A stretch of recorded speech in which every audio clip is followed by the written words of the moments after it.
Good old Nathanael.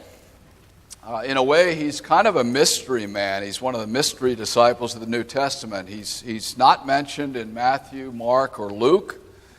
It's only in John's Gospel that we actually hear about him.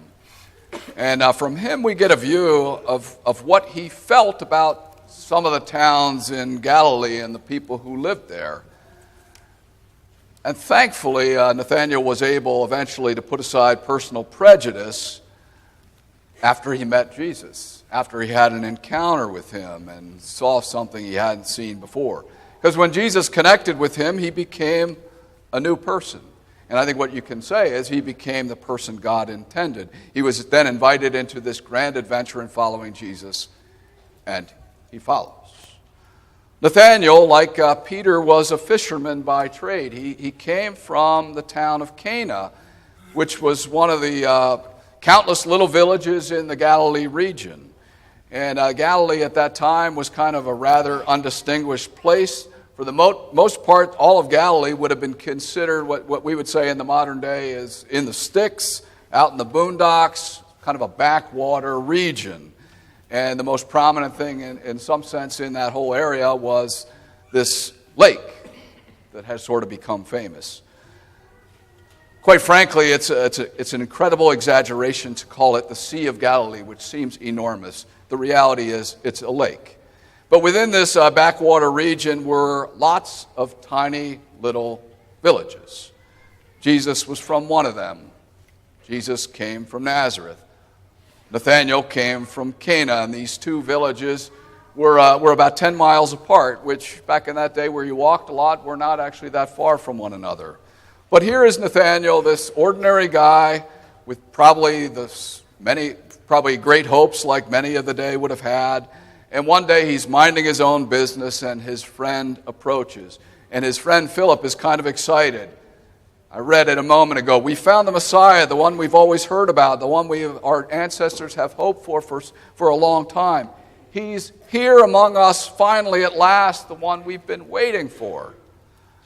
And Nathanael is a bit cautious, but I can imagine his pulse going up a bit. I imagine him saying, could it possibly be? After all this time, after all our ancestors have gone through, will this great thing happen in our generation? And you can almost hear him asking, who is this? Who is it? Who is this that you're talking about? Where does he come from? And then he gets this sort of embarrassing reply. His name is Jesus of Nazareth, the son of Joseph the carpenter. And I imagine before these words tumble out of his mouth, Philip could sense Nathanael's disappointment. Internally, Nathanael must have been thinking, why couldn't it have been somebody from the big city, like Jerusalem, the sacred spot of the country? Why couldn't he have been from someplace exotic, or at least somewhere that actually registered on the map? Why did it have to be Nazareth, and why did it have to be from a lowly blue-collar worker's son at that? You can almost see Nathanael scowling. I imagine him pausing and thinking, and Philip kind of sitting there patiently waiting for Nathanael to say something. And finally, Nathanael looks up and says the words we know well, Jesus of Nazareth, that crummy town. So what? Can anything good come from Nazareth? Nathanael could have easily riffed a while about Nazareth, gone into more detail. You know, it's a small town, Nazareth, 80 to 150 people, not many people there. They were kind of known to be a isolated people. The point is, Nathanael would have been kind of feeling what this country needs is someone coming from an important place, from someone where the Romans would sit up and take notice, someone who would automatically command respect to the people. Nazareth, he would be saying, is nowhere. No one is going to pay any attention to someone from that place. And the second thing I think you got to hear is, you remember, 10 miles apart. All of us have probably had high school rivals from the other town. I sense that in Nathanael he would have said, my town is better than that town. We've all said those sort of things. And finally, probably the most important thing Nathanael would have pointed out to Philip is this. Nazareth is not mentioned in the scriptures prior to this point. In all the Torah, in all the prophets, not one person had ever said a thing about Nazareth. Nathanael would have been saying, "Are you kidding me? Are you kidding me? Are you kidding me? This is probably just a delusional dreamer who had a dream, thought he saw God." And Nathanael would have been saying to Philip, "I've got to break the news to you. You're fooling yourself. Can anything good come from Nazareth?" And pay attention to what Philip does. Philip doesn't start arguing with him. I think that's a key thing to see. Perhaps Philip was not as quick on his feet or didn't come up with things off the tongue as quick as some people do. But perhaps he knew that if he tried to argue with him, he never would win the day. What Philip does is something profound. He just simply says, "Come and see. Come and meet him. Come and see."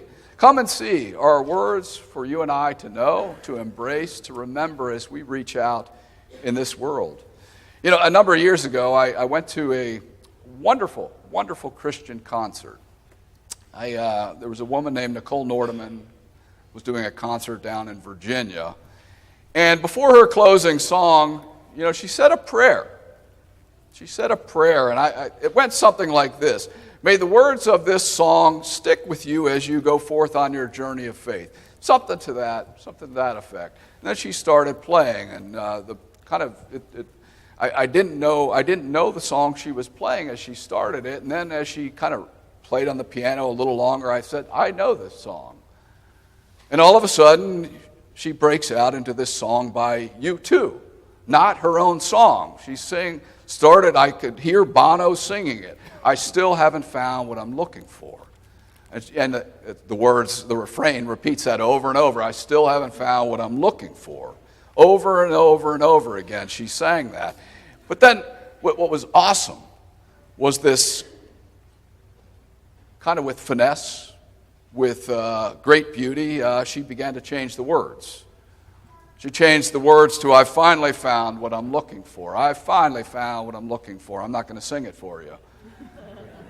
But I noticed then, all of a sudden, I'm listening and I realize everyone around me is starting to sing, "I finally found what I'm looking for. I finally found what I'm looking for." And after we did that for a while, she stopped playing, left the stage, didn't come out for any applause. She just left us with that. That was the final words of the concert. It's profound.